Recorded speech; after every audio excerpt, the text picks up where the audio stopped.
R ಅಶೋಕರ್ ಇರುವಂಥದ್ದು ಕಾಶ್ಮೀರದಲ್ಲಿ ಉಗ್ರರ ದಾಳಿ ಹಿನ್ನೆಲೆಯಲ್ಲಿ ಇಡೀ ದೇಶ ಸಾಕಷ್ಟು ದಿಗ್ಭ್ರಮೆ ಆಗಿರುವಂಥದ್ದು, ಸಾಕಷ್ಟು ಸಂತಾಪ ಇರುವಂಥದ್ದು. ಈ ಬಗ್ಗೆ ಮಾತಾಡೋಕ್ಕೆ ಪ್ರತಿಪಕ್ಷ ನಾಯಕರಂತ ಅಶೋಕ್ ಇರುವಂಥ ಸರ್, ಉಗ್ರರ ದಾಳಿ ನೋಡಿದ್ದೀರ, ಅವರು ಬಳಸಿದಂಥ ಭಾಷೆ ಹಿಂದೂ ಮುಸ್ಲಿಂ ಅಂತ ನೋಡಿ ಹೊಡೆದಿರುವಂಥದ್ದು ಸಾಕಷ್ಟು ಆಕ್ರೋಶ ಆಗ್ತದೆ. ಏನು ಅನಿಸುತ್ತೆ ಇದ್ರ ಬಗ್ಗೆ? ಇದು ಪೂರ್ತಿ ಧರ್ಮಾಧಾರಿತವಾದಂಥ ದಾಳಿ. ಅಲ್ಲಿರೋರನ್ನ ಮುಸ್ಲಿಮರನ್ನೇ ಬೇರೆ ಮಾಡಿ, ಹಿಂದೂಗಳನ್ನೇ ಬೇರೆ ಮಾಡಿ, ನೀನು ಹಿಂದೂನಾ ಅಂತ ಕೇಳಿ ಹೊಡೆದಿರೋವಂಥದ್ದು.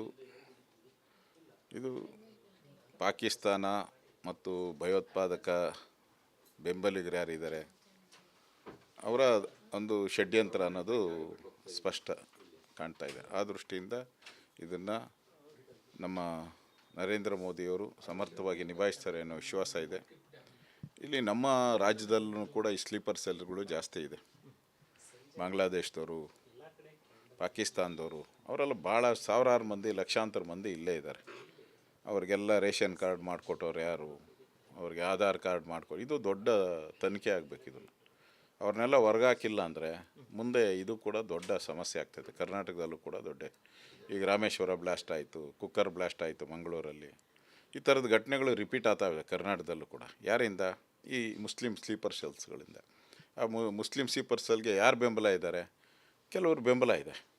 ಆ ಕೆಲವರು ಬೆಂಬಲದಿಂದ ಇವತ್ತು ರಾಜ್ಯದಲ್ಲೂ ಕೂಡ ಈ ಥರದ ಹಿಂದೂಗಳ ಮೇಲೆ ಹಲ್ಲೆ ಮಾಡುವಂಥದ್ದು ಈ ಥರದ ಆಗುತ್ತೆ. ರಾಜ್ಯ ಸರ್ಕಾರನೂ ಕೂಡ ಇದರಲ್ಲಿ ಇಮಿಡಿಯೇಟಾಗಿ ಈ ಪಾಕಿಸ್ತಾನ ಮತ್ತು ಬಾಂಗ್ಲಾದೇಶದ ವಲಸಿಗರು ಏನೇನಿದ್ದಾರೆ ಅವ್ರನ್ನ ಐಡೆಂಟಿಫೈ ಮಾಡಿ ಅವ್ರನ್ನ ದೇಶದಿಂದ ಹೊರಗಾಕಬೇಕು. ಇಲ್ಲ ಅಂತಂದರೆ ಇಲ್ಲೂ ಕೂಡ ಅದೇ ಸಮಸ್ಯೆ ಆಗುತ್ತೆ.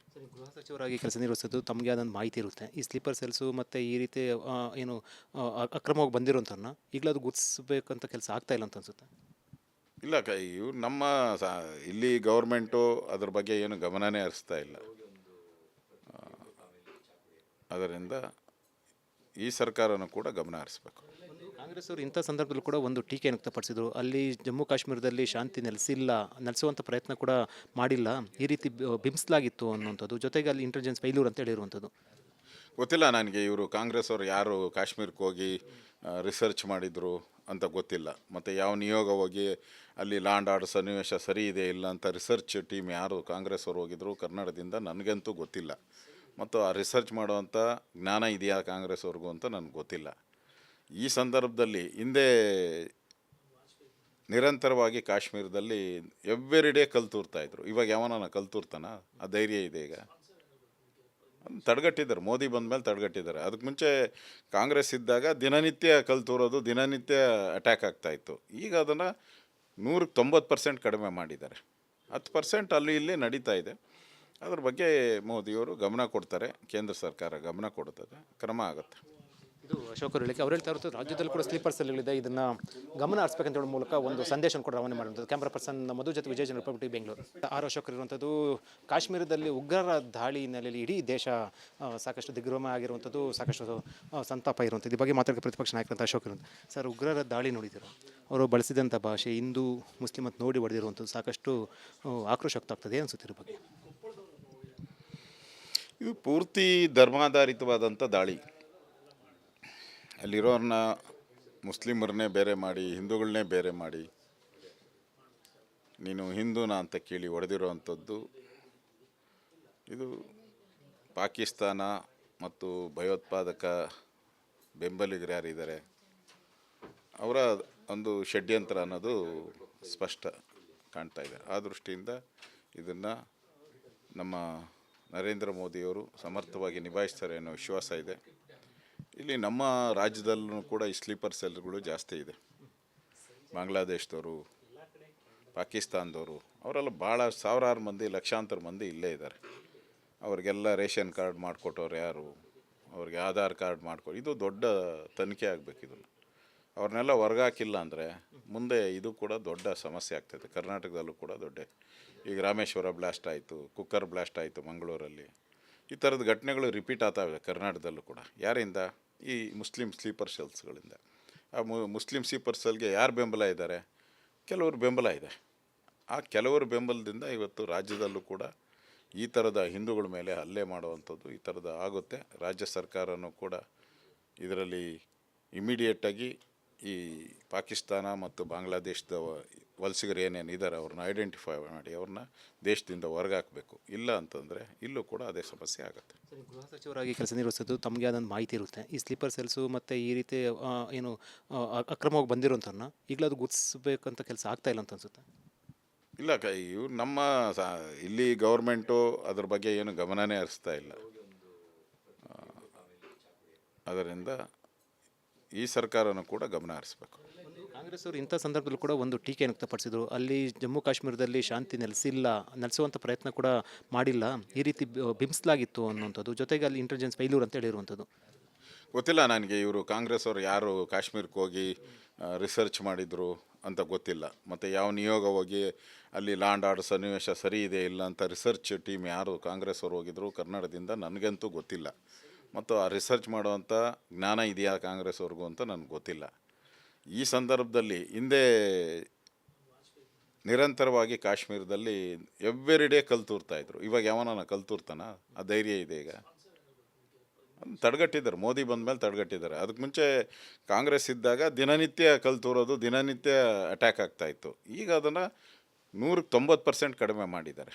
10% ಅಲ್ಲಿ ಇಲ್ಲಿ ನಡೀತಾ ಇದೆ. ಅದ್ರ ಬಗ್ಗೆ ಮೋದಿಯವರು ಗಮನ ಕೊಡ್ತಾರೆ, ಕೇಂದ್ರ ಸರ್ಕಾರ ಗಮನ ಕೊಡ್ತದೆ, ಕ್ರಮ ಆಗುತ್ತೆ. ಇದು ಅಶೋಕ್ ಅವರು ಹೇಳಿಕೆ. ಅವ್ರು ಹೇಳ್ತಾ ಇರೋದು ರಾಜ್ಯದಲ್ಲಿ ಕೂಡ ಸ್ಲೀಪರ್ ಸೆಲ್ಗಳಿದೆ, ಇದನ್ನು ಗಮನ ಹರಿಸಬೇಕಂತ ಹೇಳೋ ಮೂಲಕ ಒಂದು ಸಂದೇಶ ಕೂಡ ರವಾನೆ ಮಾಡುವಂಥದ್ದು. ಕ್ಯಾಮ್ರಾ ಪರ್ಸನ್ ಮಧು ಜೊತೆ ವಿಜಯ ರಿಪಬ್ಲಿಕ್ ಬೆಂಗಳೂರು. ಅಶೋಕ್ ಇರುವಂಥದ್ದು ಕಾಶ್ಮೀರದಲ್ಲಿ ಉಗ್ರರ ದಾಳಿ ಹಿನ್ನೆಲೆಯಲ್ಲಿ ಇಡೀ ದೇಶ ಸಾಕಷ್ಟು ದಿಗ್ಭ್ರಮೆ ಆಗಿರುವಂಥದ್ದು, ಸಾಕಷ್ಟು ಸಂತಾಪ ಇರುವಂಥದ್ದು. ಈ ಬಗ್ಗೆ ಮಾತಾಡೋಕ್ಕೆ ಪ್ರತಿಪಕ್ಷ ನಾಯಕರಂತ ಅಶೋಕ್ ಇರುವಂಥ ಸರ್, ಉಗ್ರರ ದಾಳಿ ನೋಡಿದ್ರು, ಅವರು ಬಳಸಿದಂಥ ಭಾಷೆ ಹಿಂದೂ ಮುಸ್ಲಿಂ ಅಂತ ನೋಡಿ ಹೊಡೆದಿರುವಂಥದ್ದು ಸಾಕಷ್ಟು ಆಕ್ರೋಶ ಆಗ್ತದೆ ಅನಿಸುತ್ತಿರೋ ಬಗ್ಗೆ. ಇದು ಪೂರ್ತಿ ಧರ್ಮಾಧಾರಿತವಾದಂಥ ದಾಳಿ. ಅಲ್ಲಿರೋರನ್ನ ಮುಸ್ಲಿಮರನ್ನೇ ಬೇರೆ ಮಾಡಿ, ಹಿಂದೂಗಳನ್ನೇ ಬೇರೆ ಮಾಡಿ, ನೀನು ಹಿಂದೂನಾ ಅಂತ ಕೇಳಿ ಹೊಡೆದಿರೋವಂಥದ್ದು. ಇದು ಪಾಕಿಸ್ತಾನ ಮತ್ತು ಭಯೋತ್ಪಾದಕ ಬೆಂಬಲಿಗರು ಯಾರಿದ್ದಾರೆ ಅವರ ಒಂದು ಷಡ್ಯಂತ್ರ ಅನ್ನೋದು ಸ್ಪಷ್ಟ ಕಾಣ್ತಾ ಇದೆ. ಆ ದೃಷ್ಟಿಯಿಂದ ಇದನ್ನು ನಮ್ಮ ನರೇಂದ್ರ ಮೋದಿಯವರು ಸಮರ್ಥವಾಗಿ ನಿಭಾಯಿಸ್ತಾರೆ ಅನ್ನೋ ವಿಶ್ವಾಸ ಇದೆ.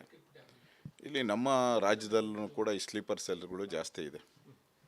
ಬಾಂಗ್ಲಾದೇಶದವರು, ಪಾಕಿಸ್ತಾನದವರು, ಅವರೆಲ್ಲ ಭಾಳ ಸಾವಿರಾರು ಮಂದಿ, ಲಕ್ಷಾಂತರ ಮಂದಿ ಇಲ್ಲೇ ಇದ್ದಾರೆ. ಅವ್ರಿಗೆಲ್ಲ ರೇಷನ್ ಕಾರ್ಡ್ ಮಾಡಿಕೊಟ್ಟವ್ರು ಯಾರು, ಅವ್ರಿಗೆ ಆಧಾರ್ ಕಾರ್ಡ್ ಇದು ದೊಡ್ಡ ತನಿಖೆ ಆಗಬೇಕು. ಇದನ್ನು ಅವ್ರನ್ನೆಲ್ಲ ಹೊರಗಾಕಿಲ್ಲ ಅಂದರೆ ಮುಂದೆ ಇದು ಕೂಡ ದೊಡ್ಡ ಸಮಸ್ಯೆ ಆಗ್ತದೆ. ಕರ್ನಾಟಕದಲ್ಲೂ ಕೂಡ ಈಗ ರಾಮೇಶ್ವರ ಬ್ಲಾಸ್ಟ್ ಆಯಿತು, ಕುಕ್ಕರ್ ಬ್ಲಾಸ್ಟ್ ಆಯಿತು ಮಂಗಳೂರಲ್ಲಿ. ಈ ಥರದ ಘಟನೆಗಳು ರಿಪೀಟ್ ಆಗ್ತಾವೆ ಕರ್ನಾಟಕದಲ್ಲೂ ಕೂಡ. ಯಾರಿಂದ? ಈ ಮುಸ್ಲಿಂ ಸ್ಲೀಪರ್ ಸೆಲ್ಸ್ಗಳಿಂದ. ಆ ಮುಸ್ಲಿಂ ಸ್ಲೀಪರ್ ಸೆಲ್ಗೆ ಯಾರು ಬೆಂಬಲ ಇದ್ದಾರೆ? ಕೆಲವರು ಬೆಂಬಲ ಇದೆ. ಆ ಕೆಲವರು ಬೆಂಬಲದಿಂದ ಇವತ್ತು ರಾಜ್ಯದಲ್ಲೂ ಕೂಡ ಈ ಥರದ ಹಿಂದೂಗಳ ಮೇಲೆ ಹಲ್ಲೆ ಮಾಡುವಂಥದ್ದು ಈ ಥರದ ಆಗುತ್ತೆ. ರಾಜ್ಯ ಸರ್ಕಾರನೂ ಕೂಡ ಇದರಲ್ಲಿ ಇಮಿಡಿಯೇಟಾಗಿ ಈ ಪಾಕಿಸ್ತಾನ ಮತ್ತು ಬಾಂಗ್ಲಾದೇಶದ ವಲಸಿಗರು ಏನೇನು ಇದ್ದಾರೆ ಅವ್ರನ್ನ ಐಡೆಂಟಿಫೈ ಮಾಡಿ ಅವ್ರನ್ನ ದೇಶದಿಂದ ಹೊರಗಾಕಬೇಕು. ಇಲ್ಲ ಅಂತಂದರೆ ಇಲ್ಲೂ ಕೂಡ ಅದೇ ಸಮಸ್ಯೆ ಆಗುತ್ತೆ. ಸರಿ, ಗೃಹ ಸಚಿವರಾಗಿ ಕೆಲಸ ನಿರ್ವಹಿಸೋದು ತಮಗೆ ಆದಂಥ ಮಾಹಿತಿ ಇರುತ್ತೆ. ಈ ಸ್ಲೀಪರ್ ಸೆಲ್ಸು ಮತ್ತು ಈ ರೀತಿ ಏನು ಅಕ್ರಮವಾಗಿ ಬಂದಿರೋಂಥವ್ರನ್ನ ಈಗಲೂ ಗುರ್ತಿಸ್ಬೇಕಂತ ಕೆಲಸ ಆಗ್ತಾ ಇಲ್ಲ ಅಂತ ಅನ್ಸುತ್ತೆ. ಇಲ್ಲ ಇವ್ರು ನಮ್ಮ ಇಲ್ಲಿ ಗೌರ್ಮೆಂಟು ಅದ್ರ ಬಗ್ಗೆ ಏನು ಗಮನನೇ ಹರಿಸ್ತಾ ಇಲ್ಲ. ಅದರಿಂದ ಈ ಸರ್ಕಾರನೂ ಕೂಡ ಗಮನ ಹರಿಸ್ಬೇಕು. ಕಾಂಗ್ರೆಸ್ ಅವರು ಇಂಥ ಸಂದರ್ಭದಲ್ಲೂ ಕೂಡ ಒಂದು ಟೀಕೆಯನ್ನು ವ್ಯಕ್ತಪಡಿಸಿದರು. ಅಲ್ಲಿ ಜಮ್ಮು ಕಾಶ್ಮೀರದಲ್ಲಿ ಶಾಂತಿ ನೆಲೆಸುವಂಥ ಪ್ರಯತ್ನ ಕೂಡ ಮಾಡಿಲ್ಲ, ಈ ರೀತಿ ಬಿಂಬಿಸಲಾಗಿತ್ತು ಅನ್ನುವಂಥದ್ದು. ಜೊತೆಗೆ ಅಲ್ಲಿ ಇಂಟೆಲಿಜೆನ್ಸ್ ಫೈಲ್ಯೂರ್ ಅಂತ ಹೇಳಿರುವಂಥದ್ದು. ಗೊತ್ತಿಲ್ಲ ನನಗೆ ಇವರು ಕಾಂಗ್ರೆಸ್ ಅವರು ಯಾರು ಕಾಶ್ಮೀರಕ್ಕೆ ಹೋಗಿ ರಿಸರ್ಚ್ ಮಾಡಿದರು ಅಂತ ಗೊತ್ತಿಲ್ಲ. ಮತ್ತು ಯಾವ ನಿಯೋಗ ಹೋಗಿ ಅಲ್ಲಿ ಲ್ಯಾಂಡ್ ಆರ್ಡರ್ ಸನ್ನಿವೇಶ ಸರಿ ಇದೆ ಇಲ್ಲ ಅಂತ ರಿಸರ್ಚ್ ಟೀಮ್ ಯಾರು ಕಾಂಗ್ರೆಸ್ ಅವರು ಹೋಗಿದ್ರು ಕರ್ನಾಟಕದಿಂದ ನನಗಂತೂ ಗೊತ್ತಿಲ್ಲ. ಮತ್ತು ಆ ರಿಸರ್ಚ್ ಮಾಡುವಂಥ ಜ್ಞಾನ ಇದೆಯಾ ಕಾಂಗ್ರೆಸ್ ಅವ್ರಿಗೂ ಅಂತ ನನಗೆ ಗೊತ್ತಿಲ್ಲ. ಈ ಸಂದರ್ಭದಲ್ಲಿ ಹಿಂದೆ ನಿರಂತರವಾಗಿ ಕಾಶ್ಮೀರದಲ್ಲಿ ಎವ್ರಿ ಡೇ ಕಲ್ತೂರ್ತಾಯಿದ್ರು. ಇವಾಗ ಯಾವನ ಕಲ್ತೂರ್ತಾನ? ಆ ಧೈರ್ಯ ಇದೆ ಈಗ?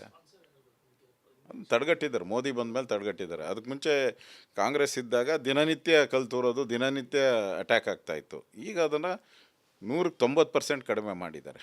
10% ಅಲ್ಲಿ ಇಲ್ಲಿ ನಡೀತಾ ಇದೆ. ಅದ್ರ ಬಗ್ಗೆ ಮೋದಿಯವರು ಗಮನ ಕೊಡ್ತಾರೆ, ಕೇಂದ್ರ ಸರ್ಕಾರ ಗಮನ ಕೊಡ್ತದೆ, ಕ್ರಮ ಆಗುತ್ತೆ. ಇದು ಅಶೋಕ್ ಅವರು ಹೇಳಿಕೆ. ಅವ್ರು ಹೇಳ್ತಾ ಇರೋದು ರಾಜ್ಯದಲ್ಲಿ ಕೂಡ ಸ್ಲೀಪರ್ ಸೆಲ್ಗಳಿದೆ, ಇದನ್ನು ಗಮನ ಹರಿಸಬೇಕಂತ ಹೇಳೋ ಮೂಲಕ ಒಂದು ಸಂದೇಶ ಕೂಡ ರವಾನೆ ಮಾಡುವಂಥದ್ದು. ಕ್ಯಾಮ್ರಾ ಪರ್ಸನ್ ಮಧು ಜೊತೆ ವಿಜಯ ರಿಪಬ್ಲಿಕ್ ಬೆಂಗಳೂರು.